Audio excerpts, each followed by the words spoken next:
Au sommaire de cette édition, le meurtre de Lord Shaftesbury, un authentique aristocrate britannique assassiné à Cannes. C'était présenté comme un accident.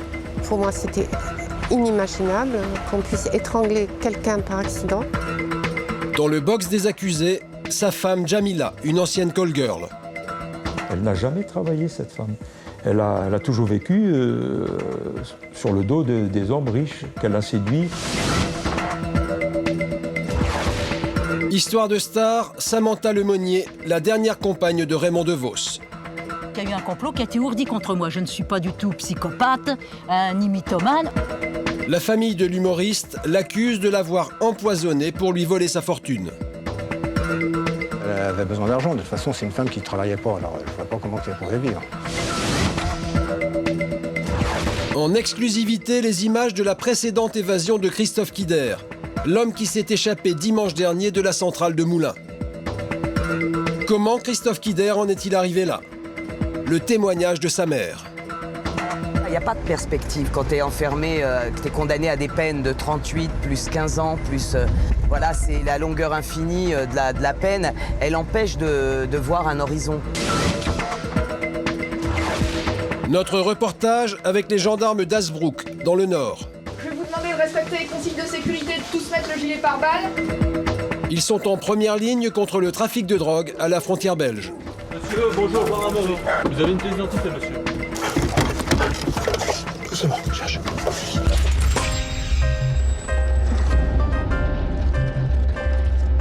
Mais d'abord, notre enquête à Cannes sur le meurtre de Lord Shaftesbury. Anthony Ashley Cooper, comte de Shaftesbury, un authentique lord issu de l'aristocratie anglaise qui mène la grande vie sur la Côte d'Azur. Il partage son existence dorée avec son épouse Jamila, une ancienne escort girl de 30 ans sa cadette. Mais le 5 novembre 2004, Lord Shaftesbury disparaît. Son corps est retrouvé 5 mois plus tard dans un ravin à quelques kilomètres de Cannes. Sa sœur, Lady Frances Ashley Cooper, nous ramène sur les lieux. Voilà, c'est un espèce de ravin. Vous voyez que c'est un ravin? Et ils l'ont, de la voiture, ils l'ont jeté là. Et en plus, c'est une décharge sauvage, donc il était recouvert d'immondices. Et les animaux l'avaient mangé, bien sûr. Et je trouve ça indigne de faire ça. Jeter comme ça un corps, mais comme une carcasse, quoi, comme quelque chose dont on a tout pressé, on a tout pris, et maintenant on n'en veut plus, on se débarrasse, on balance, parce qu'il n'y a plus rien à prendre. L'homme retrouvé dans le ravin est issu de l'une des plus anciennes familles de la noblesse britannique. Héritier d'un domaine de 5000 hectares situé dans le sud de l'Angleterre, il a un siège à la Chambre des Lords, fréquente la haute société et même le prince Charles. Depuis 2 ans, il vit à Cannes avec sa femme Jamila. Mais son mariage tourne mal. Anthony Ashley Cooper broie du noir. Inquiet, il consulte une voyante. La veille de sa mort, il se rend chez Madame Sylvia. Donc, il est venu dans mon bureau. Je fais le tarot comme quand il est là. Lui, il coupe tout simplement. Voilà, et à partir de là, je prends le jeu. Et regardez, c'est très bizarre parce qu'on parle du Lord et les tarots m'indiquent la mort. Alors qu'on vient simplement, il n'est pas là, mais on en parle. Vous comprenez ce que je veux dire? Vous voyez le bouleversement, la tragédie, la mort. Donc ce n'est pas une mort simple, hein, c'est une mort violente. Qui était Lord Shaftesbury et pourquoi a-t-il disparu? En 2000, après 2 divorces et le décès de sa mère, le Lord se met à boire. Il a besoin de compagnie. Il fait appel à des agences d'escort girl. Il ne supportait pas du tout la solitude. Pas du tout, du tout, du tout. Donc il s'est réfugié auprès de personnes qui moyennant finance, l'écoutaient, l'entouraient. Toutes ces femmes étaient intéressées par son argent plus que par lui-même, je pense. C'est en faisant appel à ces agences d'escorte qu'il rencontre Jamila Mbarek. Elle a 30 ans, il en a 60. C'est le genre de femme qui sait mettre en valeur un homme pour qu'il se sente bien, qui sait comment y faire, je pense. C'est une belle femme? Ah oui, moi c'était une femme très séduisante, oui. Le lord tombe amoureux. 2 ans plus tard, il épouse Jamila. Il achète un appartement dans cette villa huppée de Cannes. Il couvre sa femme de cadeaux et lui verse une rente mensuelle de 7 000 €. La nouvelle comtesse de Shaftesbury mène la grande vie. Il ne comptait pas pour les femmes, il leur offrait, par exemple, cet appartement somptueux pour son épouse. Il avait acheté ce moulin dans le Gers, il leur achetait tout ce qu'elle voulait, nos vêtements, bijoux, etc. Il était très généreux, très très généreux. Mais rapidement, la relation du couple dégénère. Anthony s'aperçoit que Jamila est une femme intéressée. Avec son frère Mohamed, elle lui demande toujours plus d'argent. Je crois qu'il avait peur du frère de Jamila, qui le menaçait et qui lui demandait toujours de l'argent. C'était comme une espèce de vache laitière pour la famille entière. Hein. Le lord vit très mal cette situation. Il noie son chagrin dans l'alcool et fréquente les bars à hôtesse cannois. C'est là qu'un soir d'août 2004, il rencontre une autre femme, Nadia. Il quitte alors Jamila et s'installe avec Nadia et ses 3 enfants, à Vence, dans l'arrière-pays niçois. Elle est là, la maison. Elle est là.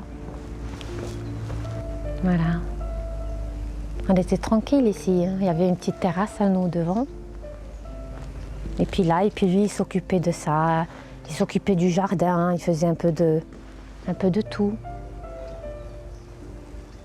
Le matin, il allait chercher les croissants, ce qui est gentil. Alors je trouvais, il prenait mon fils. Moi, je restais devant le seuil de la porte à le regarder. Je disais, mais mon Dieu, tout est possible. Il ne faut jamais perdre l'espoir.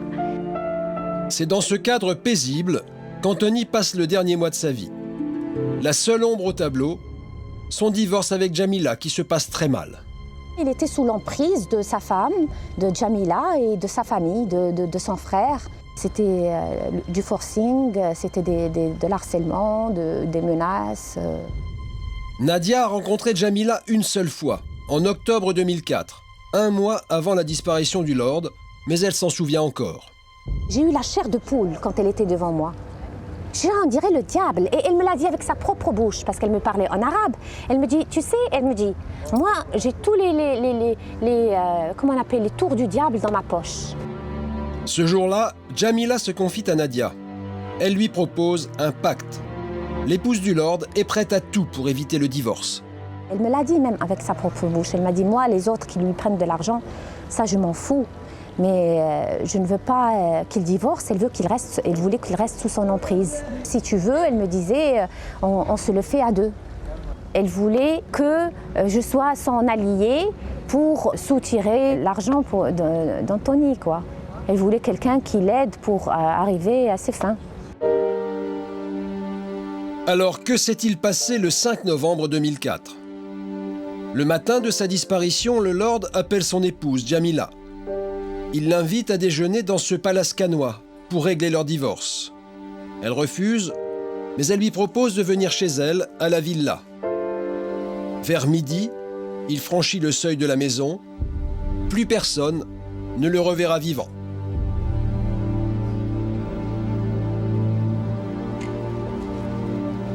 La première à s'inquiéter de la disparition du lord, c'est Nadia. Elle sait qu'Anthony avait rendez-vous avec son épouse. Elle téléphone alors à Jamila. Je lui dis, écoute, Jamila, il y a des individus que je n'aime pas du tout, ce sont les voyous. Je lui dis ça. Hein. Et puis, je lui dis que j'allais voir la police. Et c'est la première fois qu'elle a été, elle m'a dit, tu sais, tu as des enfants. Ça veut dire que c'est une menace. Nadia alerte quand même la police. Pendant 3 mois, l'enquête piétine. Jamila prétend ne rien savoir, mais fragilisée psychologiquement, internée en hôpital psychiatrique, elle finit par avouer que son frère Mohamed a tué accidentellement le lord chez elle. Il va y avoir une bagarre entre hommes. Elle va dire que son frère avait bu pas mal déjà ce matin-là, et ça s'est établi par le dossier qu'il buvait pas mal. Le lord, lui aussi, était ivre. En tout cas, il était éméché. Et ça, on a la preuve que c'est vrai, puisqu'il avait bu pas mal d'alcool déjà. Voilà, il va y avoir un croche-pied, il va tomber par terre, ils vont tenter de s'étrangler l'un l'autre. Elle va leur dire d'arrêter, et puis malheureusement, à un moment donné, donc Mohamed va l'étrangler, va prendre le dessus, va l'étrangler, et le lord va rester sans vie. Voilà.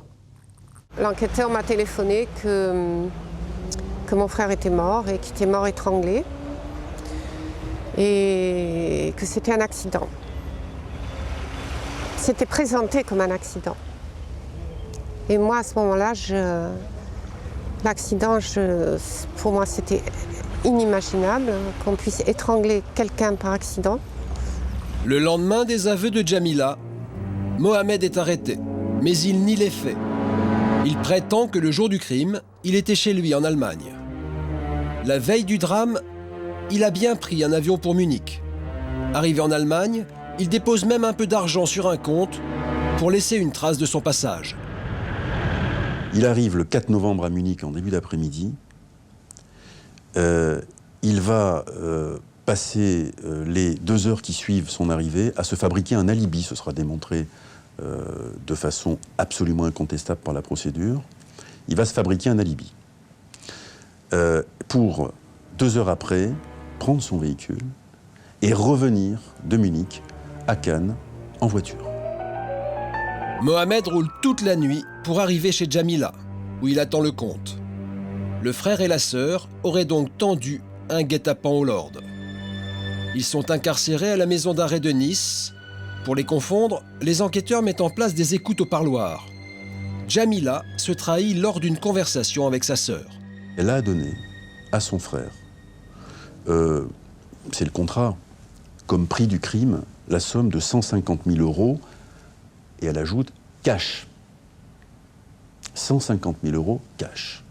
Voilà ce qui se dit lors de ce parloir entre Djamila Mbarek et sa sœur. Mais pourquoi Djamila aurait-elle voulu tuer son mari? Le lord voulait divorcer. Djamila n'y avait aucun intérêt. Je pense qu'elle s'est affolée à l'idée de tout perdre. Parce que elle avait le droit à des pensions quand même énormes en tant que veuve, elle avait le droit à beaucoup de choses. Donc elle s'est dit d'un coup, si je divorce, je ne suis plus mon statut, c'est quelqu'un d'autre qui aura. Mon frère voulait lui enlever l'appartement. L'appartement qu'il avait financé intégralement, donc, qui vaut à cette période-là déjà 1 million d'euros, de reprendre le moulin dans le Gers, de révoquer le testament.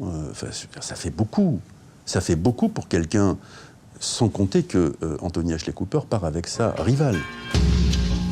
Mai 2007, Djamila et Mohamed Mbarek comparaissent devant la cour d'assises de Nice. Ils risquent la perpétuité pour homicide avec préméditation. Au premier jour du procès, Mohamed s'adresse à la presse. On est conscient, pour rien, pour un coup de poing. C'est tout, il m'a donné un coup de poing, j'ai donné un coup de poing. C'est tout. C'est mon beau-frère et je l'aime. Tout au long du procès, Mohamed et Djamila nient avoir prémédité l'assassinat du lord. Si on avait moins instruit à charge, si on avait essayé de comprendre les choses dans le dossier, on aurait requalifié en coup volontaire du frère ayant entraîné la mort sans intention de la donner. Dans ce cas-là, Mohamed et Djamila risquaient moins de 10 ans de prison. Mais leurs arguments ne réussiront pas à convaincre les jurés. Au terme de 4 jours d'audience, le frère et la sœur sont condamnés à 25 ans de prison. Ils font appel. Aix-en-Provence, il y a 2 semaines. Frances et son avocat se retrouvent à la veille du 2e procès dans un hôtel de la ville. Mais ce jour-là, un élément nouveau vient d'apparaître. Mohamed ne fait plus appel. Cette fois, le procès se tiendra sans lui. C'est un nouveau procès qui commence avec déjà un événement très important. Oui. Avant même le début du procès, Oui. c'est le désistement de Ouais. Mohamed Mbarek. Ce qui signifie que Mohamed Mbarek a accepté sa culpabilité. Ah oui. Qu'est-ce qui est le plus dur dans tout ça? c'est de passer tout ce temps avec les assassins de mon frère. Ça, c'est très dur. Qu'est-ce que vous en attendez? Moi, j'attends que l'accusé soit condamné. Je n'ai aucune option sur le nombre d'années, mais qu'elle soit condamnée, parce que j'ai besoin de justice. Tribunal d'Aix-en-Provence, 8h30. Le procès de Djamila Mbarek s'ouvre. L'événement est médiatisé. Frances arrive sous le regard des caméras. Elle va retrouver sa famille, venue spécialement d'Angleterre pour l'occasion, et notamment le fils du Lord. Comment vous sentez ce matin? Stressée, comme d'habitude. Pour soutenir Djamila, sa sœur Fatima, arrivée de Tunisie le matin même, et quelques amis. Aucun d'entre eux ne souhaite nous parler. Mesdames, messieurs, la cour. Le procès commence, il va durer 8 jours. Cette fois-ci, Djamila Mbarek est seule dans le box des accusés. Pour commencer, un enquêteur de personnalité dresse son portrait devant la cour. Djamila est née à Lens, dans le nord de la France, où son père était mineur de fond. Un père violent qui battait femmes et enfants. Sur les 7 frères et sœurs de Djamila, 6 ont connu des séjours en hôpital psychiatrique. C'est une femme qui a vécu ces conditions très modestes, avec l'espoir un jour de connaître la grande vie. Voilà. Pour elle, d'ailleurs, et puis éventuellement pour sa famille, en espérant l'aider. Voilà. Donc on peut dire que ça a été son but depuis son adolescence, hein, et en gros, elle y est parvenue. Pour parvenir à ses fins, Djamila s'est usée de ses charmes. Elle collectionne les amants, français, allemands, américains, et finit par épouser un Hollandais, avec qui elle a 2 enfants. Des hommes qui ont tous un point commun. Le point commun, c'est le but qu'elle a toujours visé dans sa vie, c'est-à-dire avoir une vie de luxe, une vie facile. Elle n'a jamais travaillé. Elle n'a jamais travaillé, cette femme. Elle a toujours vécu sur le dos des hommes riches qu'elle a séduits au fur et à mesure qu'elle les rencontrait. Quoi, voilà. Quand le président interroge Djamila sur sa vie avec le Lord, elle répond « J'ai supporté l'insupportable » et accable son époux qui, selon elle, buvait et ramenait des prostituées à la maison. Pour les proches du Lord, ces paroles sont insupportables. Oui, je suis choquée, oui. Qu'est-ce qui vous choque? Son attitude, ses mensonges, cette méchanceté, ça me choque énormément. Nous, on n'a jamais été comme ça. Moi, j'ai jamais été méchante avec elle. Jamais. Je suis très choquée. Voilà. Mais je ne suis pas persuadé, c'est un euphémisme, que ça puisse leur servir. Je suis même assez consterné de la situation. Voilà. Et puis l'énumération de toutes ces femmes qui sont bien avant qu'ils rencontrent Djamila, ça n'a rien à voir avec elle, c'est les 10 ans auparavant. Bien sûr. Qu'est-ce que ça vient faire là? À ce moment-là, tous les mecs qui ont des maîtresses, on va les trucider, les jeter dans un fossé. Dernier jour du procès. L'avocat général requiert 25 ans de prison, la même peine qu'en première instance.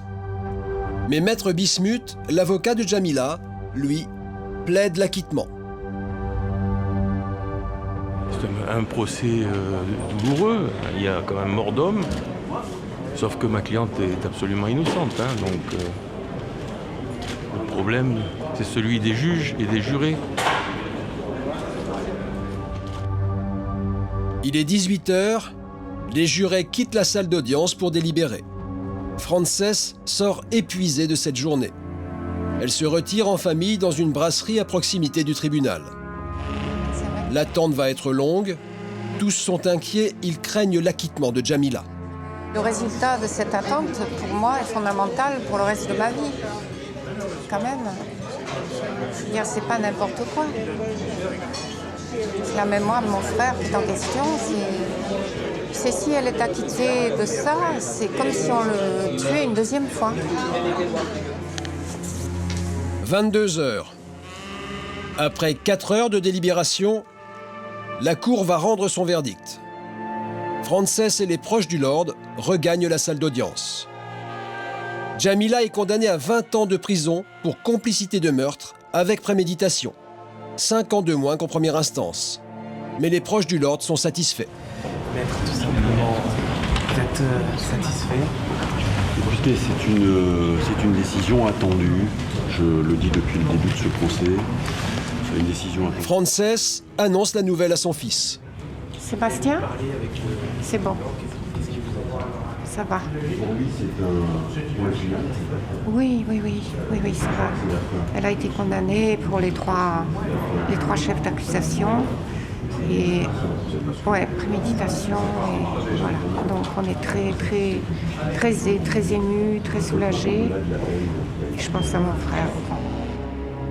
4 ans après le meurtre du Lord, Frances et sa famille espèrent pouvoir enfin tourner la page.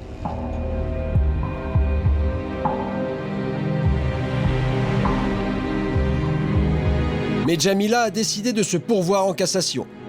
Si sa demande est acceptée, elle sera jugée une 3e fois.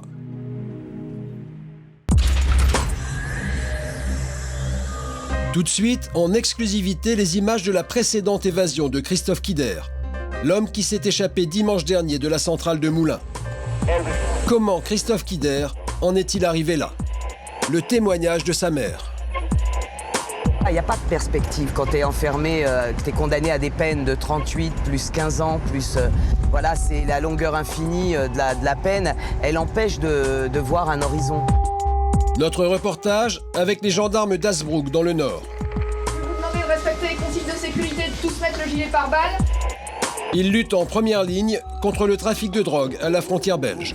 Monsieur, bonjour, vous avez une pièce d'identité, monsieur?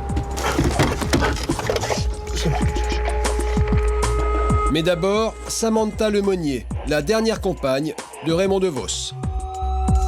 Elle avait besoin d'argent. De toute façon, c'est une femme qui ne travaillait pas, alors je ne vois pas comment elle pourrait vivre.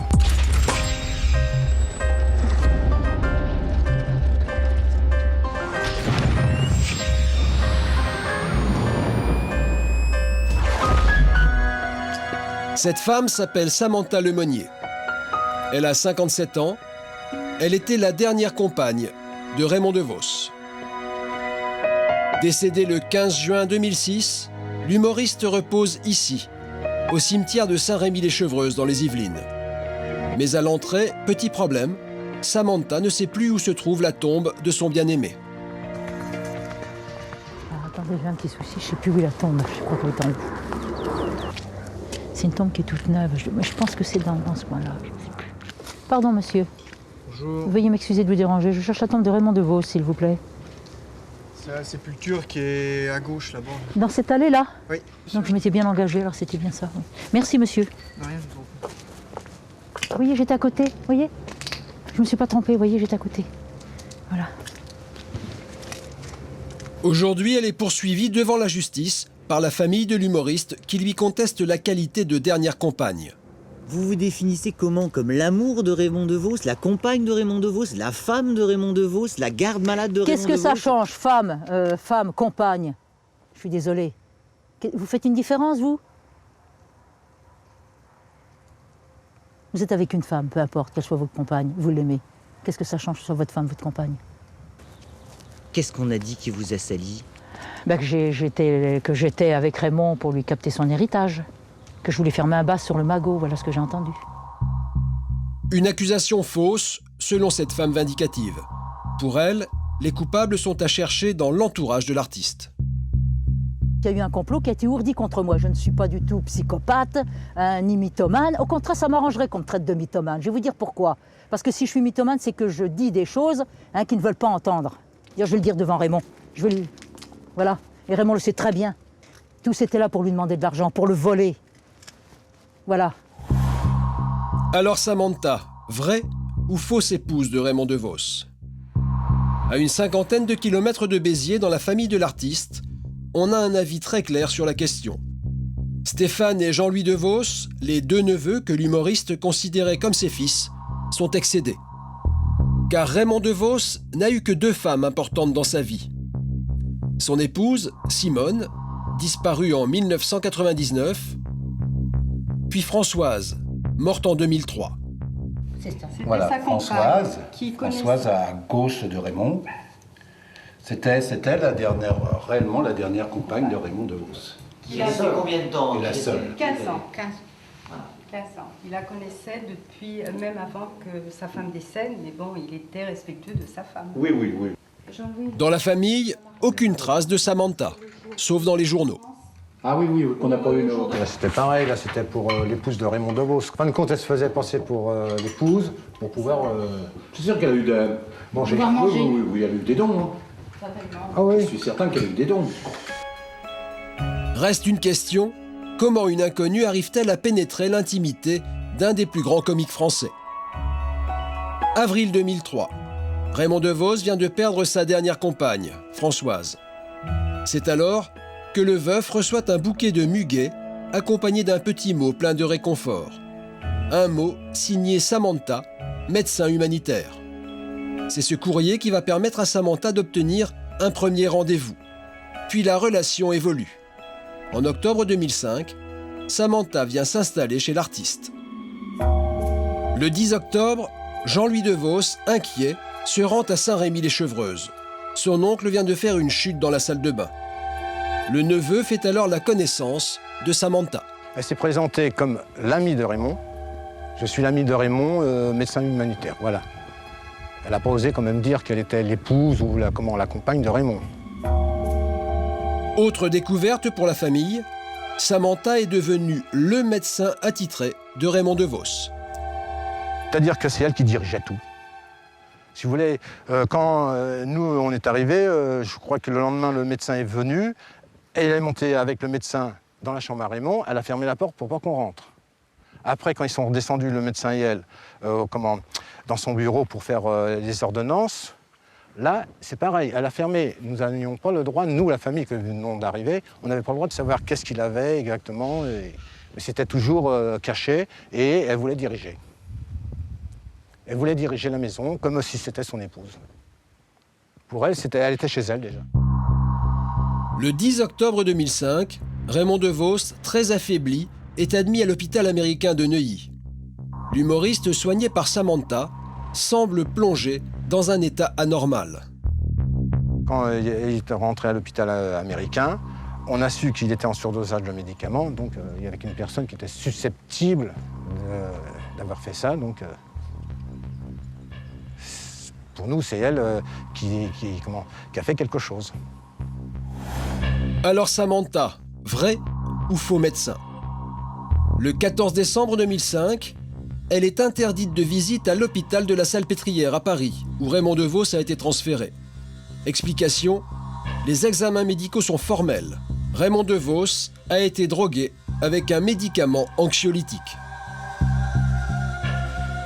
On sait que quand Raymond DeVos va être hospitalisé, les médecins vont diagnostiquer une surdose dans un produit qui s'appelle benzodiazépine ou quelque chose comme ça, qui est contenu dans la losartan, et qu'on constate un surdosage.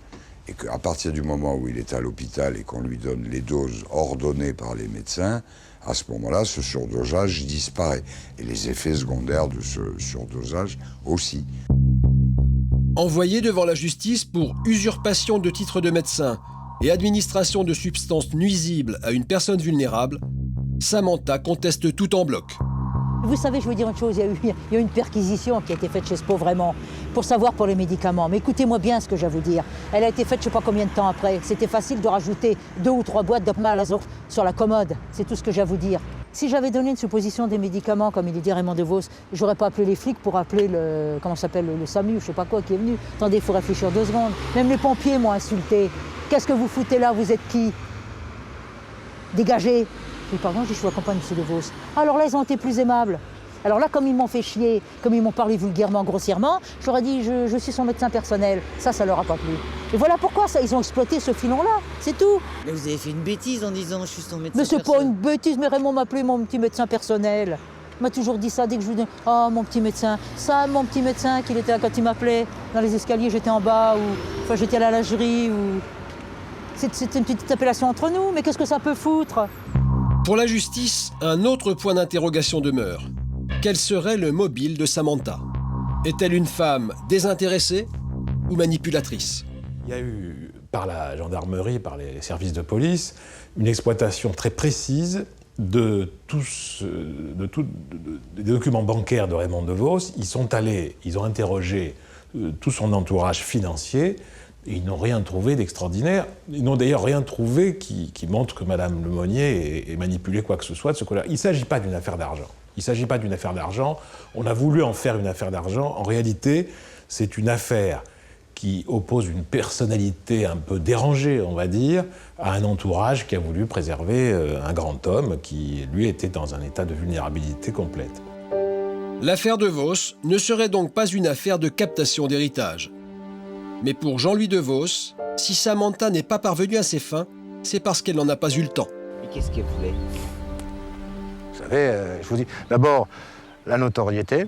Comme ça, elle était quelqu'un de bien. Elle aurait été l'épouse ou pas, mais et puis ma bosse sûrement de l'argent. Ça, elle avait besoin d'argent. De toute façon, c'est une femme qui ne travaillait pas. Alors, je ne vois pas comment elle pouvait vivre. En attendant son procès, Samantha veut simplement s'offrir une balade, comme celle qu'elle faisait autrefois à Saint-Rémy-les-Chevreuses avec Raymond DeVos, lorsque le couple donnait à manger aux animaux du voisin. Bonjour mon copain. Alors tu viens me dire bonjour, tu me reconnais pas? Hein, je veux pas t'empoisonner, j'ai pas d'âme à l'azote, mon pauvre titi. Hein? Alors? Hein? Bonjour. Bonjour. Là, mes deux copains qui venaient au grillage, on leur donnait des carottes. Là-bas, avec Raymond, on leur donnait à manger. Bonjour mes trésors. Oh, les bêtes sont plus intéressantes que les gens, c'est moi qui vous le dis. N'ayez pas peur, je vais pas vous empoisonner. La date du procès est fixée au 30 avril. Samantha risque 3 ans de prison et 45 000 € d'amende pour usurpation de titre de médecin et administration de substances nuisibles à une personne vulnérable.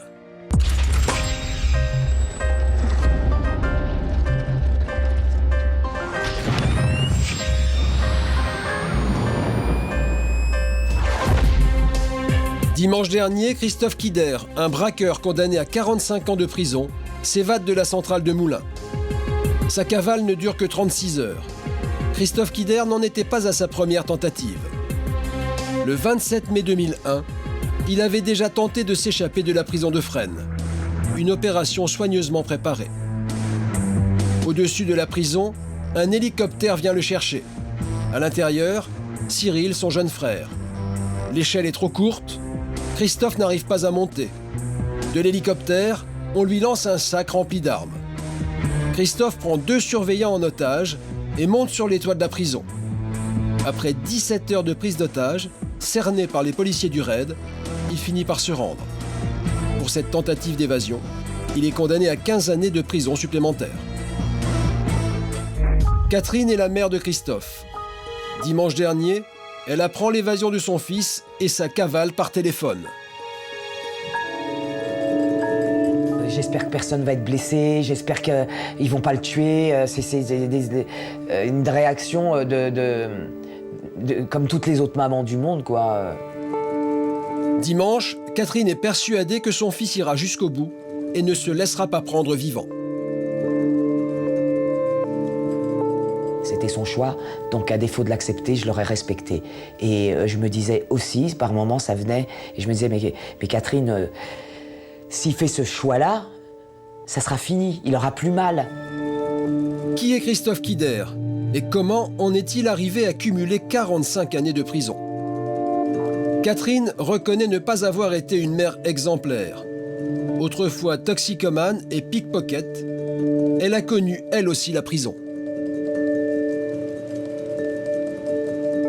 À bout, pendant 8 ans, je suis allé en prison, aller-retour. Quand on est toxicomane et qu'on a des gros besoins financiers, il n'y a pas 50 solutions quand on est une femme. C'est où la prostitution, le vol. Moi, j'étais douée pour être pickpocket, j'étais pickpocket, quoi.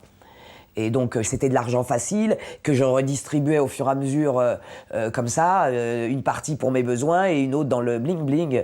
Et encore une fois, même si je pensais que mes fils ne savaient pas, eh ben, ils se sont construits quand même sur un terreau un peu difficile, quoi, voire hardcore.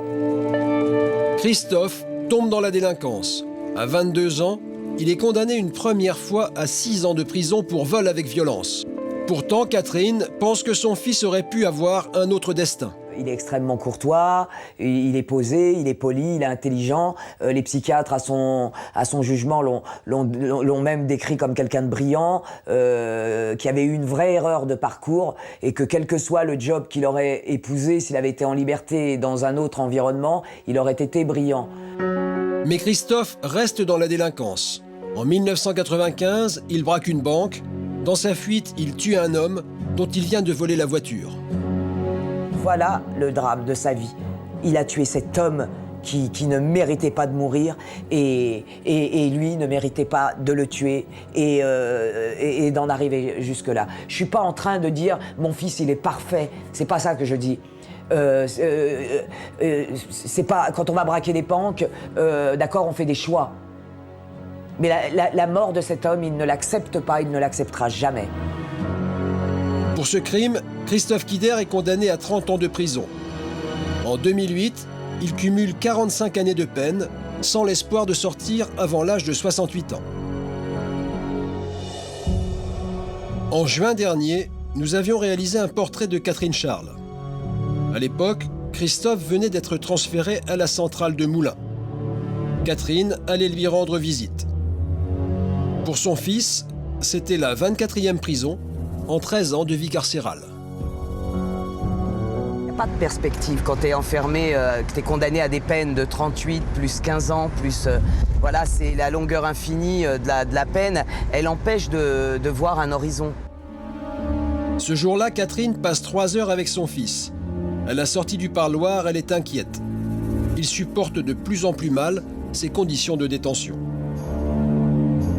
Il n'y a pas d'espoir, on ne peut pas parler d'espoir quand c'est ce que je dénonce depuis le début. Ce manque de perspective pour lui, c'est un manque de perspective pour moi. Quand quelqu'un est condamné, c'est toute une famille. Condamné, c'est une condamnation collégiale.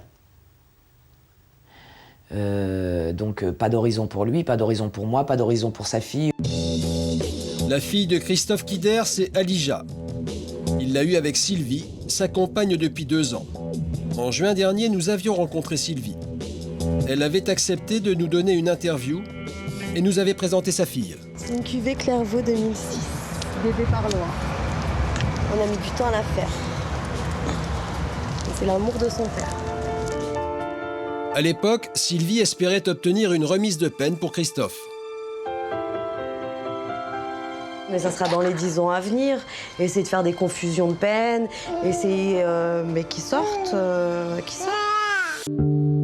Sylvie n'a pas attendu. Dimanche dernier, c'est elle qui aurait fait passer l'arme et l'explosif avec lesquels Christophe s'est évadé. Placée en détention, elle a été mise en examen pour complicité d'évasion. Aujourd'hui, Catherine aimerait que l'évasion ratée de son fils serve à faire avancer la condition des prisonniers condamnés à de longues peines. Une prison doit servir à mettre quelqu'un à un moment donné sur le bas-côté de la société, l'écarter de la société à un temps donné, mais en aucun cas la prison est un endroit où les gens doivent souffrir, mourir, et on a la responsabilité de permettre à toutes ces personnes d'espérer réintégrer notre société un jour. Christophe Kider est soigné à l'hôpital Henri Mondor de Créteil. Il sera jugé à nouveau pour son évasion de la centrale de Moulins.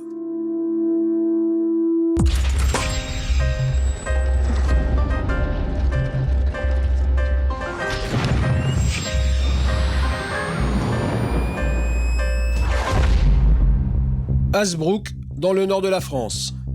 La frontière belge est à quelques kilomètres, un lieu de trafic de drogue bien connu dans la région. La gendarmerie est en première ligne pour lutter contre ce trafic. Olivier et Lionel sont tous deux gendarmes et maîtres chiens. Ils travaillent en tandem avec leur animal. Ils forment ce que l'on appelle une équipe cynophile. Leurs chiens sont spécialisés dans la recherche de stupéfiants. Dans leur jargon, on les surnomme les cynostupes. Donc on laisse toute l'initiative aux chiens. Tu grattes. Allez, gratte. Allez, gratte. Oui, bien. C'est bien. Bon chien, ça. Très, très bien. Donc, voilà. C'est de l'héroïne. De l'héroïne type brown sugar. Tu grattes. Oui, bravo, bon chien. Voilà. 40 grammes d'héroïne, 80 grammes de cocaïne, une belle prise en temps normal. Mais cette fois, il s'agit d'une simulation. Un exercice indispensable pour que les chiens restent toujours performants. Il faut toujours entretenir et garder la motivation du chien et travailler sur de nouveaux produits, alterner les produits parce qu'ils ne sont pas similaires avec les coupages, les différents coupages. C'est quoi la motivation de ce chien? C'est le jeu. C'est un chien qui a été sélectionné donc sur le jeu. Il adore jouer. C'est un chien qui est infatigable et il répond toujours à la moindre sollicitation. C'est bien ça, oui. 5h30 du matin, brigade de gendarmerie de Bailleul. Cette fois, il ne s'agit plus d'une simulation. De bonne heure et de bonne humeur, toujours. Les hommes de la brigade se sont levés tôt. Leur objectif, interpeller une dizaine de jeunes impliqués dans la revente de stupéfiants. Les cynostupes sont de la partie. Je vais refaire le point avant de partir quand même.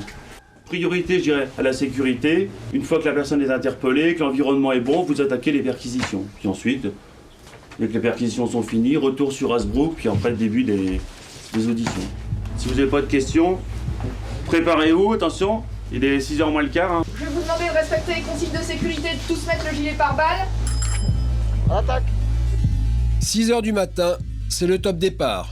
Les 36 gendarmes vont tenter d'interpeller une dizaine de personnes. Après 12 mois d'enquête, tous les membres du réseau sont identifiés. L'un d'eux est tout juste majeur, il vit encore chez ses parents. Lionel garde son chien prêt à intervenir. Même pour les petits trafiquants, les gendarmes prennent un maximum de précautions. Sécuriser le périmètre, éviter les mauvaises surprises.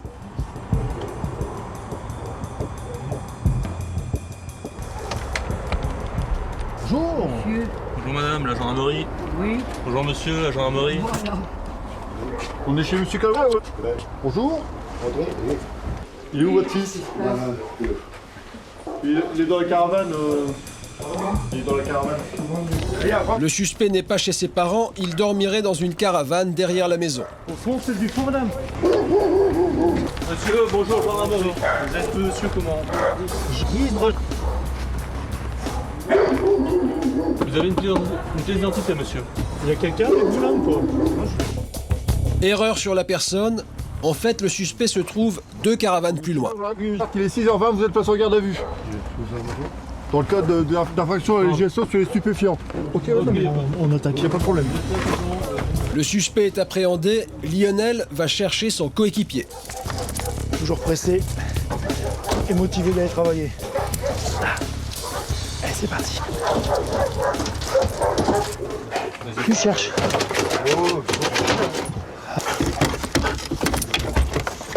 Doucement, cherche. Cherche. Cherche-le.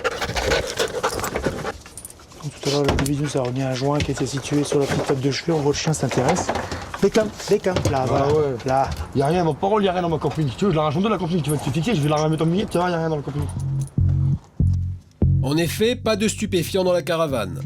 Seulement quelques traces, des mégots de joint, sans doute du cannabis. Passez devant, monsieur. La garde à vue de ce jeune homme ne fait que commencer. Elle va se poursuivre à la gendarmerie de Hasbrook. C'est bon, faut y aller. À quelques kilomètres de là, au même moment, une autre interpellation. Madame Chanel. Oui. Bonjour, c'est gendarmerie. On peut entrer? Votre fils est là? Elle est où sa chambre? Le suspect est tout aussi jeune. Il ne s'attendait pas à se faire interpeller. On va procéder à une perquisition. Est-ce que vous avez des produits stupéfiants? Non. Non? Je vous explique, monsieur. Moi, je suis maître chien. Mon chien est en charge des stupéfiants. Est-ce qu'il y a des produits stupéfiants dans la maison? C'est pour... c'est la maison de vos parents, monsieur. Donc,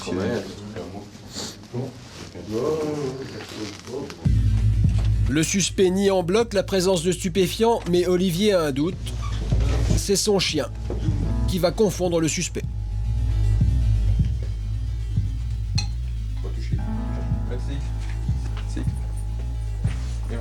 C'est X, c'est X.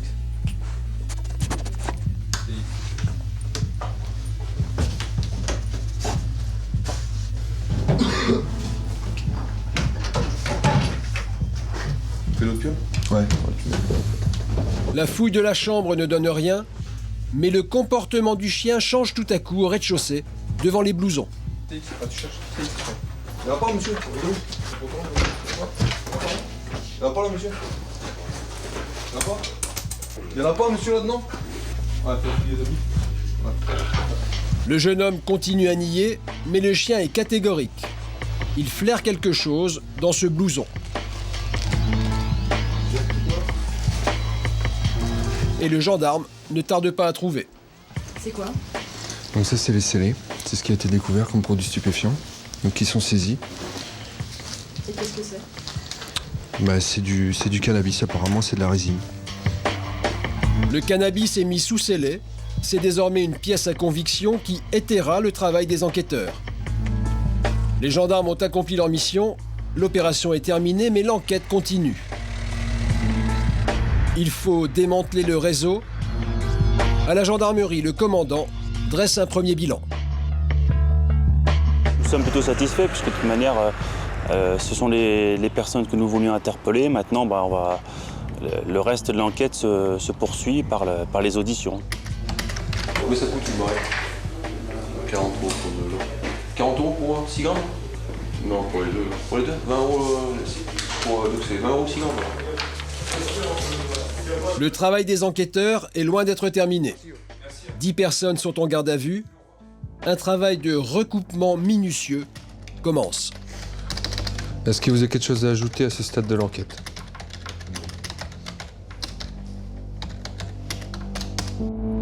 L'équipe cynophile a terminé sa mission. Lionel et Olivier sont satisfaits. Pour les chiens, toute cette opération n'aura été qu'un jeu. Allez, hop! C'est bien. La semaine prochaine, Liliane, épouse modèle, pour boucler ses fins de mois, elle se prostitue à l'insu de son mari. Elle était souriante, elle était gaie, elle avait plein de joie. Harcelée par son proxénète, elle finit par le tuer. Il est quand même dans un cercueil, il est quand même enterré, il est sous la terre. C'est tout. Edwige Alessandri, accusée du meurtre de son mari, elle a toujours clamé son innocence. D'être accusée, ça n'a pas de valeur parce que je ne l'ai pas fait. Je veux dire, je ne suis pas... C'est comme ça que je vis, c'est difficile à expliquer. Prévenue libre, elle passe aux assises pour la dernière fois. Sera-t-elle condamnée? Nous l'avons accompagnée à son procès.